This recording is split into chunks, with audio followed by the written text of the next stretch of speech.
Praise the lord అందరికీ. తండ్రి యొక్క ఉన్నతమైన నామంలో మీ అందరికీ నా హృదయపూర్వకమైన వందనాలండి.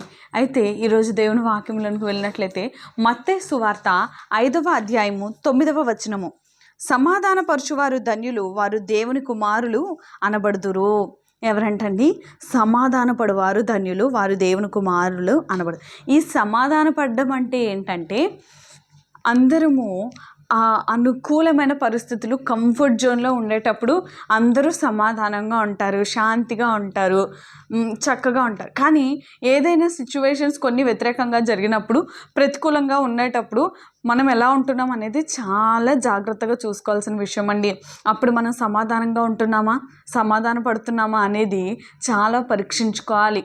అయితే బైబిల్ వాక్యంలో ఇంకా అనేక వాక్యాలు దీనికి రిఫరెన్స్ ఉన్నాయి. ఏంటంటే, సమాధాన పడడం అనేది చాలా ఇంపార్టెంట్ అయిన ఒక విషయంగా వాక్యము పరిగణిస్తుంది.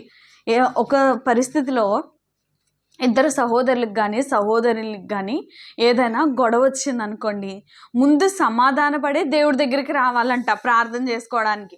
అంతే తప్ప నువ్వు వచ్చి సమాధాన పడకుండా ప్రార్థన చేస్తే ఆ ప్రార్థన నేను ఆలకించిన దేవుడి వాక్యం సెలవిస్తుంది. అంటే దేవుడి దృష్టిలో సమాధాన పడడం అనేది, సమాధానంగా ఉండడం అనేది ఎంత ప్రాముఖ్యమైన విషయంగా మనము అర్థం చేసుకోవాల్సిన అవసరం ఉందండి. ఇంకొక వాక్యంలో పేతురు తన సహోదరుని గురించి ఒక ప్రశ్న అడుగుతూ ఉంటాడు. ఏంటంటే, నా సహోదరుడు తప్పు చేశాడు అనుకో, నేను ఎన్నిసార్లు క్షమించాలి? 1 సారా, 2 సార్లా, 3 సార్లా అని చెప్పి అడిగితే అప్పుడు యేసే చెప్పిన సమాధానం ఏంటంటే, ఎన్నిసార్లైనా, 77 సార్లైనా, 99 సార్లైనా మనం క్షమించడానికి సిద్ధంగా ఉండాలని చెప్తాడు అనమాట. ఎందుకు అన్నిసార్లు క్షమించడానికి అంటే, యేసయ్య ప్రేమమయుడు, ఆయన క్షమించే దేవుడు. కాబట్టి మనకి విరోధుల పట్ల కూడా మనం క్షమించి వారితో మనం సమాధానం కలిగి ఉండాలి. అలా ఉండడం వల్ల ఏంటి లాభం? ఇప్పుడు నన్ను మా కుటుంబంలో కొంతమంది దేవుణ్ణి నమ్ముకోవడం చేత వెలివేశారేమో, డబ్బు లేదన్న కారణంతో నిన్ను వెలివేశారేమో, నువ్వు అందంగా లేవనే కారణం చేత నీతో ఎవరితో మాట్లాడట్లేదేమో, లేదా అన్ని విషయాల్లో నువ్వు తక్కువగా ఉన్నావని నీతో మాట్లాడట్లేదేమో, అలా నువ్వు తక్కువగా చూడబడుతున్నావా, తక్కువగా చేసి నిన్ను ఎవరైనా ఏలుతున్నారా, లేకపోతే నిన్ను ఎదగనివ్వకుండా ఆపుతున్నారా, నువ్వు పనిచేసే చోట్ల కానీ ఎక్కడైనా, నువ్వు భయపడక్కర్లేదు. ఎందుకంటే నువ్వు సమాధాన పడుతున్నావు, నువ్వు తిరిగి పోట్లాడట్లా, నువ్వు తిరిగి వాదించట్లేదు. ఎందుకంటే వాక్యం చెప్తుంది ఏంటంటే సమాధాన పడాలని. ఎవరైనా ఆ కారణం చేత నిన్ను నిందించారనుకో, అప్పుడు కూడా నువ్వు సమాధాన పడగలిగావనుకో, ఎవరైనా నేను కొడుతున్నా, నిందిస్తున్నా, నువ్వు సహిస్తున్నావు అనుకో, సమాధాన పడడానికి నువ్వు ప్రయాసపడుతున్నావు అనుకో, దేవుని వాక్యం నీ కోసమే ఏం మాట చెప్తుందంటే, మరొకసారి చూడండి 9వ వచనం, సమాధాన పడువారు ధన్యులు, వారు దేవుని కుమారులు. దేవుని కుమారులు. మరలా చెప్పండి, మీరు దేవుని కుమారులు. ఎవరైతే నిందను సహిస్తున్నారో, అవమానాన్ని భరిస్తున్నారో, సిగ్గునొందుతున్నారో, అయినా మాట ఎదురు పలకకుండా ఉంటున్నారో, మీరు ధన్యులు. సమాధాన పడువారు ధన్యులు. వారు ఎవరంట? దేవుని కుమారులు. ఒక్కసారి ఆలోచించేయండి, దేవుడు ఏ పాపమైనా చేశాడా అండి? మరి అంత శిక్షను పొందుకున్నాడు ఆయన?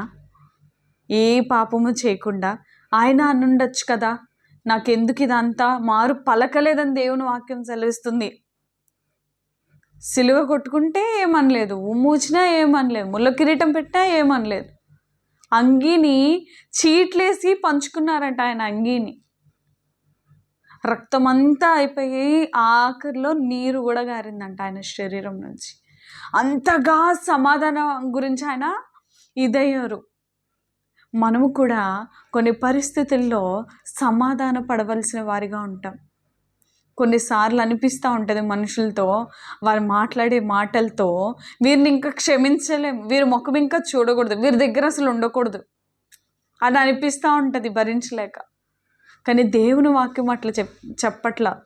దేవుని వాక్యం దాని నుంచి దూరంగా పారిపోమని చెప్పట్లేదు.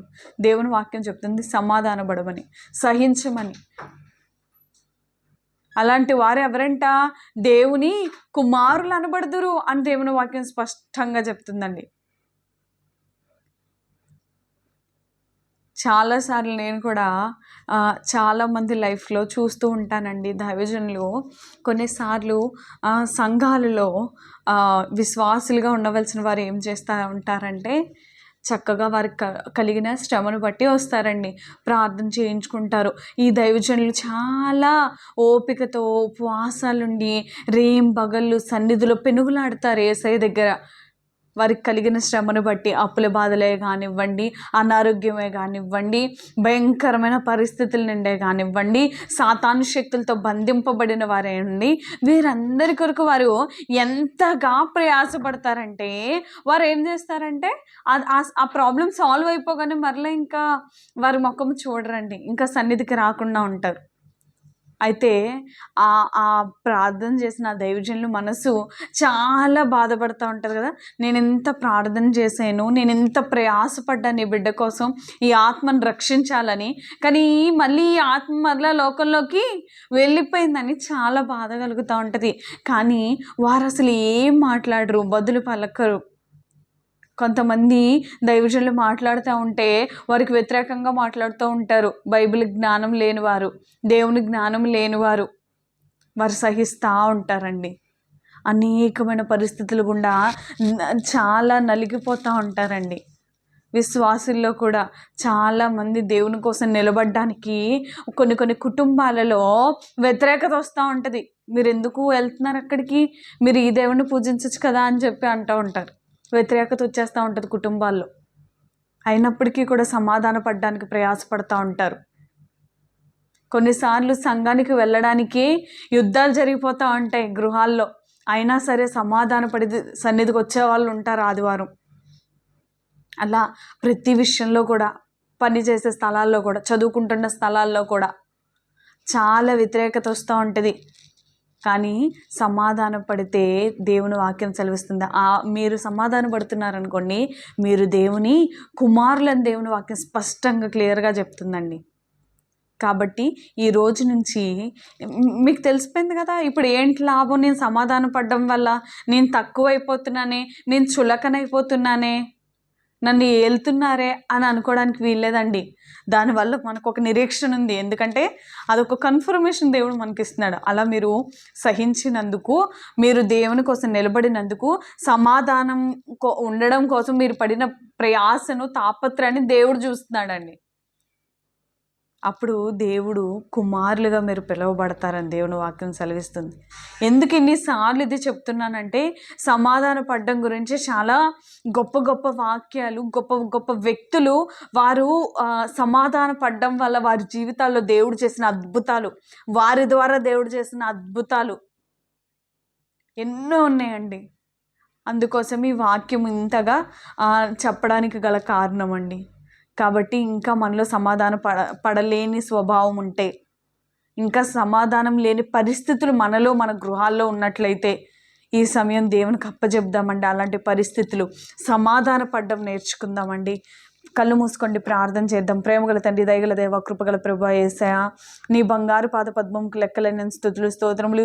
ఈ సమయం ముందు నీ పాదాల చెంతకు వచ్చాం ప్రభువా. యేసయ్య, సమాధాన పడేవారు ధన్యులు, వారి దేవుని కుమారులు అనబడతారు అన్నట్లుగా ప్రభువా నాయన, సమాధానం లేని వారిగా ఉంటున్నాం, క్షమించలేని వారిగా ఉంటున్నాం, సహించలేని వారిగా ఉంటున్నాం, ఓర్వలేని వారిగా మేము ఉంటున్నాం ప్రభువా.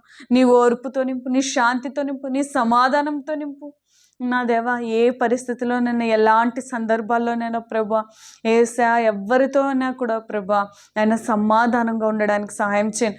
అట్టి నూతనమైన నవీన స్వభావం మాకు అనుగ్రహించండి నాయన. నీ కుమారులు అనబడుతురు నీ వాక్యం సెలవిస్తుంది కదా ప్రభా, నీ కుమారులుగా ఉండే భాగ్యం దయచేయండి. అట్టి పరిశుద్ధాత్మ కార్యం నాయన మా జీవితాల్లో జరిగించండి. ఈ వాక్యం మా హృదయ పలకల మీద మనం జాగ్రత్తగా రాసుకొని అట్టి రీతిగా నడిచే భాగ్యం దయచేయండి నా దేవ. నీకు స్తోత్రములు నాయన. శక్తి చేత కాదు, బలము చేత కాదు నాయన, నీ ఆత్మ ద్వారా మా హృదయాల్లో నూతనంగా ప్రభా సమాధాన పడే నాయన ఈ స్వభావ లక్షణము, నీ కుమారులో ఉండవలసిన లక్షణము మాలో ఉండడానికి నాయన నీ దయ చూపించి, నీ కృప చూపించి, నీ మహిమ మా యందు ప్రత్యక్షపరచుకొనమని త్వరగా రాని ఉన్న నజరుడైన క్రీస్తు యేసు నామములో ప్రార్థించి బ్రతిమలు వేడుకొంచున్నాం తండ్రి. ఆమెను యేసు రక్తమే జయం, సిలువ రక్తమే జయం, యేసు నామము సంపూర్ణ విజయం, అపవాది ఘనత నాశనము కలుగును గాక. ఆమేన్. హల్లెలూయా, హల్లెలూయా, హల్లెలూయా. మిమ్మల్ని మీ కుటుంబాల్ని దేవుడు బహుగా దీవించునుగాక. ఆమెన్.